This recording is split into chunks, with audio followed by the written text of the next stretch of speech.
सो hi guys मु लिप्सा आपण को मो मिनी ब्लॉग्स को वेलकम करछि। आज आमे बाहर जाइछु हम घर पाखे थिबा माँ बरुणी मंदिर को। सेठी केवल बरुणी रहउनांती, से तांको सांगरे तांको भौणी के रहिकी रहछन। तांको नाम होछि करुणी।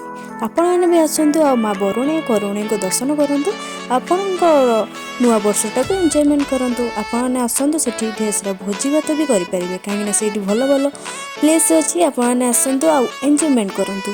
आ सेठी चाहिले आपण को पहाड़ ऊपर को भी जाई परिबे। सेठी वालेस अछि आ सीताकुंड भी अछि। सीताकुंड कहीं अछि जानछन्ती, काहे ना सेठी सीता गाधोइथिले कहंती समस्ते। आ मु सुनिछि भी आपण माने जति आसुचंदी बरुणे तो निश्चित भाबे सेठु बरकोली किनि खांतु, बहुत ही टेस्टी लागे। आमे तो सेठी किनि निश्चित भाबे खाइछु। आपण देखि पड़थु आमे से बरुणे पाखे भी गोटे सुंदर पार्क अछि जहार एंट्री फीस होछि 5 टका। आपण आसंतु आ ढेर सारा मस्ती करंतु। आ मु केमती को मस्ती कली आपण देखंतु आ एन्जॉयमेंट करंतु। आपण यदि मो वीडियो भल लागुछि तो निश्चित भाबे सब्सक्राइब एंड लाइक करंतु। आ आपण मो वीडियो देखंतु।